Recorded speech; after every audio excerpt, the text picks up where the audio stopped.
Break के बाद स्वागत है आप सभी का। गाजियाबाद बॉर्डर पर किसानों का क्या रिएक्शन रहा है कृषि कानूनों की वापसी की बात के बाद, बता रही है इंडिया न्यूज की रिपोर्टर शुभ्रा सुमन। साल से किसान आंदोलन लगातार चल रहा है। गाजीपुर बॉर्डर पर हमारा आना जाना लगा रहता है, लेकिन आज सुबह किसानों के लिए एक ऐसी खबर आई है जिसका इंतजार किसान बहुत वक्त से कर रहे थे और किसानों का यही कहना था कि पहले कृषि कानून वापस हो, उसके बाद सरकार से आगे की बातचीत होगी। प्रधानमंत्री नरेंद्र मोदी ने घोषणा कर दी आज सुबह 9 बजे कि कृषि कानूनों को वापस लिया जा रहा है और उसके बाद से यहाँ पर खुशी का माहौल है। किसानों ने जलेबियां बांटी हैं, मिठाइयां बांटी हैं, खुशी मनाई है, लेकिन अभी भी इनका यही कहना है कि ये जीत आधी अधूरी है। आखिर क्यों ऐसा ये कह रहे हैं, हम इनसे बात करते हैं। अच्छा, आप बताइए, इतना लंबा वक्त हो गया, सर्दी गुजर गई, गर्मी आपने खूब देख ली, कोरोना काल गुजर गया, लेकिन आप लोग डटे हुए रहे। आज जब ये फैसला सुना आपने प्रधानमंत्री नरेंद्र मोदी की ओर से, तो आपको क्या महसूस हुआ, कितनी खुशी हुई और क्या ये जीत है या जीत की शुरुआत? खुशी हुई है, पूरी खुशी नहीं हो पाई हमें अभी। हमारा मेन है एमएसपी पे कानून बनना। एमएसपी पे कानून बने हमारा, उसके बाद हम यहाँ इतने ही रुके रहेंगे। एमएसपी पे कानून के ये मुद्दे हमारे और छोटे छोटे वो हमारे क्लियर हो जाए, हम यहाँ से चले जाएंगे। टिकैत साहब का कहना है कि एमएसपी सबसे पहले है हमारी। ये हमने 3 काले कानून आए थे, ये किसान के लिए एक बुरा वक्त था जब ये आए। हम 1 साल हो गए यहाँ पे, किसान 1 साल तक कभी नहीं बैठा। तो ये इनके आने से हमें क्या फायदा हुआ और जाने से इनको क्या फायदा हुआ? आने से तो बहुत बड़ा नुकसान होना था हमें, लेकिन जाने से हमें कोई फायदा तो हुआ नहीं। हमारा मेन चीज है एमएसपी। एमएसपी पे कानून बन जाए। हमारे जो किसान आत्महत्या कर रहे हैं, 800 किसान हमारे बॉर्डर पे मर लिए हैं, लेकिन इनके होते हुए हम मोदी जी इतने बड़े नेता है, उनको ये काम बहुत पहले करना चाहिए था। जो 1 साल तक ये हमें यहाँ पे बॉर्डर पे आंधी तूफान है, बारिश है, सभी उसमें हम यहाँ पे बैठे रहे, तो इसलिए उनका धन्यवाद। इसलिए लेकिन एमएसपी पे कानून हमारा बनेगा नहीं, इतने हम यहाँ से उठेंगे नहीं। आगे की प्रक्रिया क्या हो चाचा, ये बताइएगा, आगे की प्रक्रिया क्या हो? अब यहाँ से आप लोग क्या चाहते हैं? क्योंकि सबसे पहली मांग तो यही थी कि कृषि कानून वापस हो जाए। अब जब वापस हो गए हैं, क्या आप धन्यवाद करना चाहेंगे सरकार का, नरेंद्र मोदी का, या फिर आप इंतजार करना चाहेंगे? बता था धन्यवाद तो जब भी करेंगे जब किसान और जवान खुशहाल हो जाओगा। धन्यवाद जब करेंगे, उससे पहले कोई धन्यवाद नहीं है इनको। अब क्या हो यहाँ से आगे? इससे यहाँ से आगे टिकैत साहब आ जाओगे, आगे की रणनीति की तय करेंगे और बतलाएगा। जब आज सुबह ठीक 9 बजे प्रधानमंत्री नरेंद्र मोदी ने किसानों को, पूरे देश को एक सरप्राइज दिया है, क्योंकि देश के नाम संबोधन में उन्होंने ऐलान किया कि तीनों कृषि कानूनों को वापस लेने का फैसला किया गया है। उन्होंने ये भी कहा कि हमने बहुत समझाने की कोशिश की, कहीं न कहीं हमारी तपस्या में कमी रह गई होगी।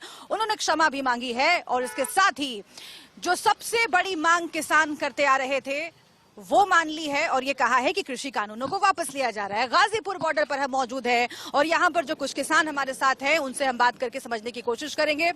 ये बताइए कि आप लोगों को उम्मीद थी, क्योंकि मुझे यकीन है कि जैसे हम लोगों को नहीं पता था वैसे आप लोगों को भी अंदाजा नहीं होगा कि सुबह 9 बजे मोदी जी क्या बोलने वाले हैं, लेकिन जैसे ही आपने सुना पहली प्रतिक्रिया आपकी क्या थी? लेकिन हम लोगों को ये पता था कि चुनाव प्रचार हो रहा है और 5 प्रदेशों में चुनाव आ रहे हैं, क्योंकि ये जब भी कोई स्टंट करते हैं चुनाव के समय ही करते हैं। तो हम लोगों को ये अंदाजा तो था कि प्रधानमंत्री जी कुछ ना कुछ करेंगे, ठीक है ना। इसके लिए मैं उनको धन्यवाद देता हूँ।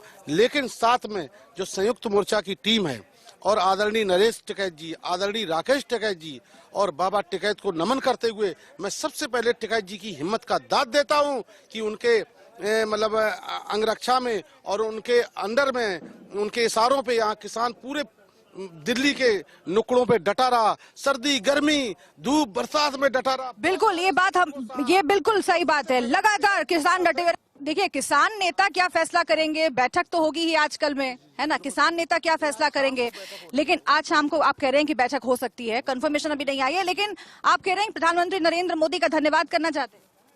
जी देखिए, सबसे पहले मैं संयुक्त टीम का और आदरणीय राकेश टिकैत जी की हिम्मत को दाद देता हूं, उनको धन्यवाद करता हूं। और उन जिस तरह से उन्होंने इतनी बड़ी भीड़ को, तो मोदी जी को भी तो धन्यवाद दे दीजिए। उन्होंने देश में इतना ज्यादा झूठ बोला, हमारे 750 किसान शहीद हो गए हैं।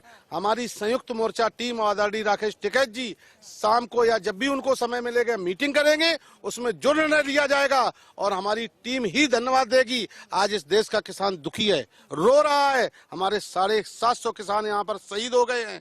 और बताइए किसी किसान को क्या 1 लाख 2 लाख रुपया दिए गए? आज अगर इनका कोई खत्म हो जाता उनको नौकरी और 50-50 लाख रुपया देते हैं। आज हमारे किसान के किसी घर में 10 लाख रुपया भेजा गया। अरे उनको शहीद का दर्जा दो और उनके परिवारों की मदद करो। और जो हमारे किसानों के लिए 12% पे ट्रैक्टरों के लिए, किसी यंत्र के लिए इन्होंने कोई व्यवस्था नहीं की है। लोन कम से कम 2-2.5% पे हमारे क्रेडिट कार्ड बनवाओ और हमारे कृषि यंत्रों के लिए माफ करो। किसानों की समस्याएं सुनो। और गाजीपुर बॉर्डर में जश्न किस तरह से मनाया जा रहा है, जतिन की रिपोर्ट देखिए।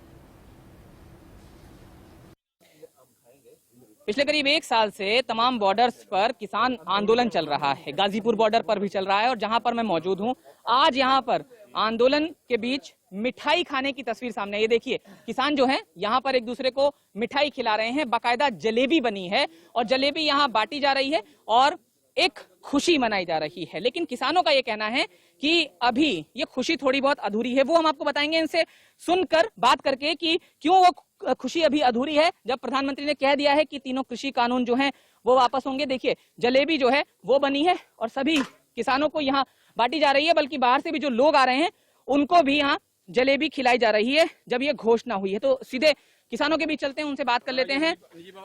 आप ये बताइए जी कि ये जलेबी आज बनी है और इसको बांटने की कोई खास वजह? आज तीनों कृषि कानून वापस होने की भी आप लोगों की जो मांग थी वो पूरी हो गई है, लगभग पूरी हो गई है, बस थोड़ा बहुत इंतजार बाकी है? जी देखिए, सबसे पहले देशवासियों को आज गुरु नानक देव जयंती है, उसके उपलक्ष्य में बहुत बहुत शुभकामनाएं। और ये जलेबी भी उसी कारण बनी हुई है।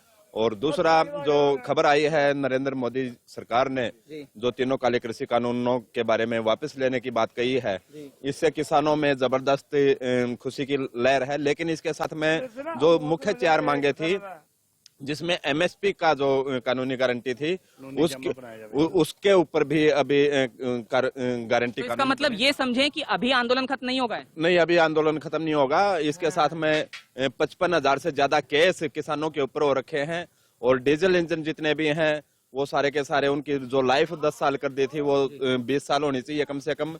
और जो तो ये मिठास का अभी आप क्या कह रहे हैं इसको? मतलब अभी आपकी खुशी का ये आगाज समझें इसे, कम से कम पहले जीत तो है ये। जी जी, ये बिल्कुल 1 साल में नरेंद्र मोदी जी की समझ में इतना जरूर आया कि ये कानून गलत है। इसका ये एक बड़ा मैसेज गया है, जनता के बीच में गया है ये मैसेज कि सरकार गलत कानून लेके आई थी। तो ये यहाँ तक है। तो आप क्या कहेंगे? अभी आंदोलन खत्म नहीं, उन्होंने तो साफ कह दिया। जलेबी का कारण क्या है? ये पहली जीत भी जलेबी का कारण है? जलेबी का कारण गुरु नानक साहब की जयंती था आज, सबसे बड़ा कारण ये था। दूसरी बात है कि जलेबी तो गुरु नानक साहब की जयंती में बनती हैं और मिठाइयाँ बढ़ती हैं। लेकिन ये शुरुआती जीत की भी जलेबी समझे इसे थोड़ा? हाँ जी, ये तो है ही। किसान के दिल में जलेबी से भी ज्यादा जीत है। अगर किसान अपने जगह पे कामयाब होता है, अपने उसमें हो रहा, तो मोदी जी ने इसकी चीज को समझा है तो ये चीज गलत है। उन्होंने जब भी तो कहा है कि ये तीनों कानून रद्द करे जाएंगे। तो शुरुआती जीत वो कह रहे हैं और आप सुन सकते हैं कि किसान यहाँ पर फिलहाल जलेबी बांटकर खुशी को सेलिब्रेट कर रहे हैं। और वहीं तीनों कृषि कानूनों को लेकर क्या कहना है उत्तराखंड के सीएम पुष्कर सिंह धामी का, इस रिपोर्ट में दिखाते हैं। सरहदों का विवाद सुना होगा, लेकिन जो यूपी उत्तराखंड का विवाद चल रहा था मुख्यमंत्री के वजह से, चूंकि मुख्यमंत्री की उच्च शिक्षा की तालीम लखनऊ में हुआ था, इसका फायदा दोनों प्रदेश को मिला। सर, क्या फार्मूला रहा? वर्षों का विवाद, 2 दशक का विवाद, आपने चुटकी बजाया, विवाद खत्म? नहीं, छोटे भाई बड़े भाई का आपस का जो प्रकरण था काफी दिनों से चल रहा था और आज उसमें माननीय योगी आदित्यनाथ जी ने सहृदय होकर दोनों राज्यों के हित में हम लोगों ने बैठकर वो फैसला लिया है। अब सारी परिसंपत्तियों का जो भी बंटवारा था, जो जिस राज्य का था उस राज्य को मिल जाएगा। आज के लिए बड़ा ऐतिहासिक दिन है। मैं माननीय मुख्यमंत्री योगी आदित्यनाथ जी का बहुत धन्यवाद करना चाहता हूं और साथ में जो मामले न्यायालयों में हैं, न्यायालयों से भी वापस लेने की भी दोनों राज्यों में सहमति बनी। सर, एक सियासी सवाल कर लेते हैं। उत्तराखंड में आप आदमी पार्टी गए हैं, उसका दावा है कि हम दिल्ली के बाद उत्तराखंड भी जीतेंगे।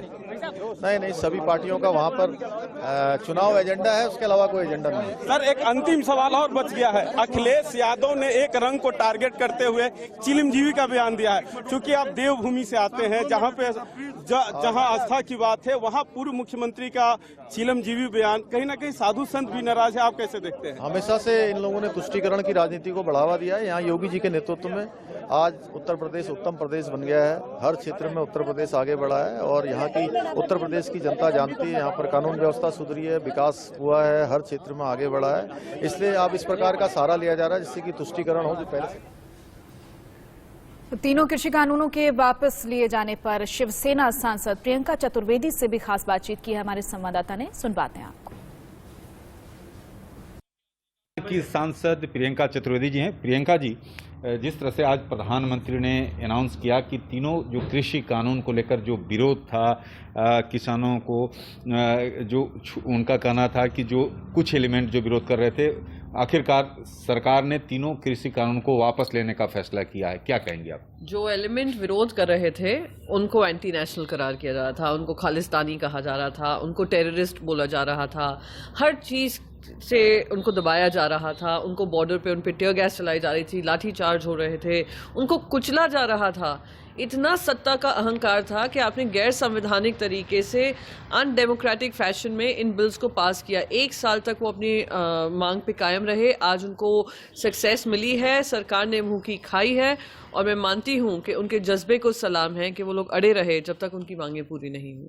लेकिन प्रियंका जी, जब अनाउंसमेंट हो गया, जब प्रधानमंत्री ने घोषणा कर दी, बावजूद जो हैं राकेश टिकैत का कहना है कि अभी भी जो हैं किसान बॉर्डर पर रहेंगे जब तक जो है ये कानून वापस संसद में नहीं कर लिया जाता। देखिए, ये एक फॉर्मेलिटी होगी कानून को वापस लेने की, जब देश के प्रधानमंत्री ने पब्लिकली अनाउंस कर उन लोगों से माफ़ी मांगकर, और ये बहुत बड़ा कदम है किसी से माफ़ी मांगना, यानी सरकार ने बहुत बुरी तरीके से रियलाइज़ किया है कि ये पूरा फार्मर प्रोटेस्ट उनके खिलाफ जा रहा है, देश के खिलाफ जा रहा है, क्योंकि ये देश के खिलाफ काम हो रहा था जो सरकार ने। तो तीनों कृषि कानून वापस लिए जाने पर यूपी के कानून मंत्री ब्रिजेश पाठक से भी खास बातचीत की हमारे संवाददाता ने। सुनवाते हैं। इसका खासा असर या बीजेपी को बड़ा फायदा मिलता। जनता पार्टी चुनाव के लिहाज से कोई काम नहीं करती। हम सब लोग पूरे 5 वर्ष जनता के बीच में रह करके काम करते हैं और जनता अच्छी तरह उत्तर प्रदेश की समझती है। जनता का आशीर्वाद भाजपा को प्राप्त है। प्रधानमंत्री ने ऐलान कर दिया, उसके बावजूद भी किसान वहां पर टिके हैं। राकेश टिकैत कह रहा है कि जब तक कानूनी प्रक्रिया, तो क्या लगता है कि उनसे पूछो। ये तो हमारा जवाब ये नहीं, हमारा जवाब ये है कि हम किसानों के हर सुख दुख में उनके साथ खड़े हैं। जी, क्या 2022 के चुनाव में किसानों के लिए कुछ और नई सौगात? ये तो अभी कुछ आएगा तो मैं बताऊंगा, लेकिन हम पूरी तरह से किसानों के साथ समर्पित भाव से। और फिलहाल वक्त एक छोटे से ब्रेक का, फौरन होंगे हाजिर।